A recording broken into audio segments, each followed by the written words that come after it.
Bacán. Entonces, vamos a hacer un análisis de manera puntual del comportamiento de los fluidos reales, ¿ya? O sea, ¿qué significa esto? Que antes nosotros ignorábamos el efecto de la viscosidad y ahora lo vamos a incorporar, ¿ya? La conservación de la masa se mantiene tal cual la conocemos, y para regímenes permanentes se nos va el primer término, el término de la densidad va a ser una constante, así que va a salir del operador del gradiente, por lo que lo podemos eliminar y nos va a quedar que el gradiente de la velocidad va a ser igual a 0, ¿ya? Esto ya lo conocemos, lo hemos visto hartas veces antes en el curso. Después vamos a pasar a la conservación de la cantidad de movimiento, que esta ecuación sí nos va a cambiar y se nos va a incorporar el último término que ven ahí en la ecuación 2, que va a ser la viscosidad por el gradiente cuadrado de la velocidad, y todo el resto se va a mantener constante, ¿ya? Es muy importante notar, que ya lo tienen que haber notado otras veces, pero vale la pena volver a recordarlo, que esta ecuación es una ecuación vectorial. ¿Qué significa que sea una ecuación vectorial?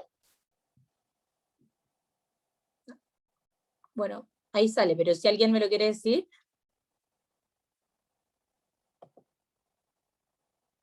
Bueno, significa que va a reunir 3 ecuaciones, ¿ya? Una para cada eje, o 2 ecuaciones si es que está ahí en un plano, pero en general son 3 ecuaciones, una para cada una de las coordenadas que van a existir en el problema, ¿ya?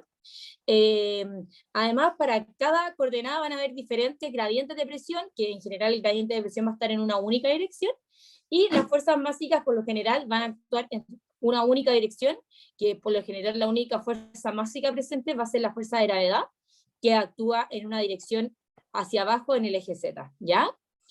Es importante diferenciar entre lo que es una derivada temporal, una derivada total y una derivada parcial. Ahí está mal el temporal, es total, ¿ya?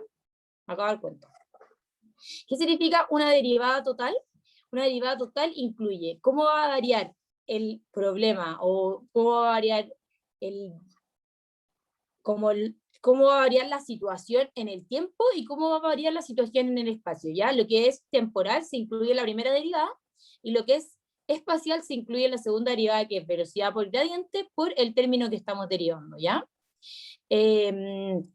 Entonces, bueno, sabiendo esto, podemos volver a reescribir las ecuaciones 1 y 2, que son las de conservación de la masa y la de la cantidad de movimiento, ya que sabemos que el de AdP grande por AdT va a ser la derivada total. Entonces al final, si es que involucran este proceso, esta metodología que les expliqué acá arriba, se van a dar cuenta que al final va a ser exactamente la misma ecuación, ¿ya? Otra cosa que también a veces puede confundir es cómo usar el operador gradiente, porque a veces confunde que la velocidad esté antes del gradiente y después del gradiente y todo el cuento, pero nos vamos a dar cuenta que la velocidad por el gradiente va a ser un producto punto, ¿ya? Y tiene un orden determinado que va a ser primero la velocidad y después el gradiente. No es que yo esté derivando la velocidad en ese término.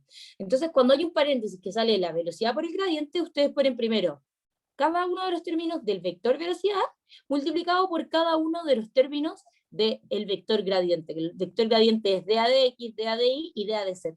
¿Ya? Y eso queda en una suma porque es un producto punto, y un producto punto siempre tiene que dar un escalar. ¿Alguna pregunta hasta ahí? No, todo claro. Ya, buenísimo.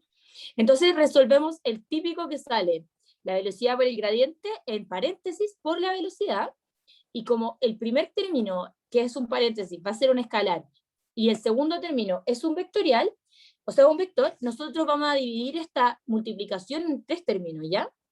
O sea, vamos a dividir esa multiplicación en los ejes X, Y Z, ¿ya? Entonces, la primera ecuación va a ser lo que habíamos dicho antes, que es velocidad por gradiente por la velocidad en X, que es U, después por la velocidad en Y, que es V, y por la velocidad en W, o sea, por la velocidad en Z, que es W, ¿ya? Después nos queda el término que vemos al final, que va a ser, en la primera línea, o sea, en el eje X, vamos a derivar la velocidad en X en todas las direcciones, y esa derivada la vamos a multiplicar por la velocidad en cada una de las direcciones. Entonces, en la primera línea de Navier-Stokes o de Euler o de la ecuación donde vean este operador, en el eje X ustedes van a derivar, solamente van a derivar la velocidad en X con respecto a cómo cambia en cada una de las direcciones. Pero la van a multiplicar por cada una de las velocidades en cada una de las direcciones, ¿ya?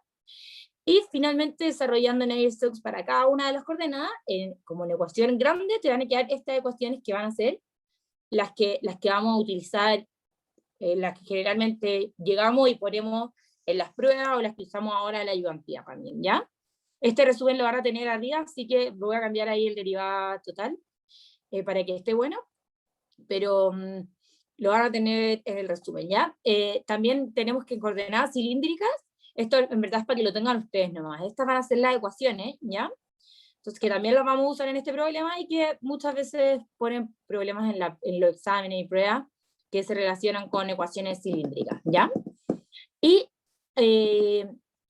vamos a ver también durante la ayudantía que cuando estamos en una tubería a presión, bueno, en primer lugar, lo que sale, que las fuerzas masivas casi siempre es 0 en el eje X e Y, porque no tenemos fuerzas masivas, que no tenemos gravedad que apunta en el eje X, ni tenemos gravedad en el eje Y, solo la tenemos en Z.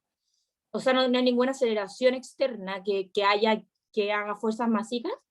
Y finalmente vamos a tener que, cuando nos encontramos en una tubería a presión, nos vamos a considerar las fuerzas básicas en ninguna dirección, ya que no tienen influencia en el flujo, ¿ya?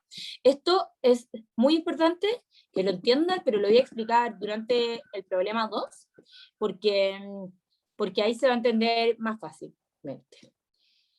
Entonces ahora voy a proyectar la solución, o sea, el PowerPoint que estoy haciendo, que voy a hacer. ¿Están viendo mi pantalla? Sí. Perfecto. Chuta, me equivoqué. Ya, ahí está. Bueno, esta es la ayudantía 9, y el problema 1 vamos a tener un fluido entre placas, ¿ya? Y como dice en el enunciado, dice, existen dos fluidos colocados entre dos placas planas paralelas de largo y ancho infinito. El flujo es estacionario, incompresible, paralelo y laminar. La placa superior se mueve con velocidad v hacia la derecha y la placa inferior está en reposo. La gravedad actúa en dirección menos z hacia abajo en la figura. No hay gradiente de presión forzada que empuje el fluido a través del canal. El flujo se establece solamente por los efectos viscosos creados por la placa superior en movimiento. Puede ignorar los efectos... ¡Ay, chuta! Se me entró por fin. Vamos a...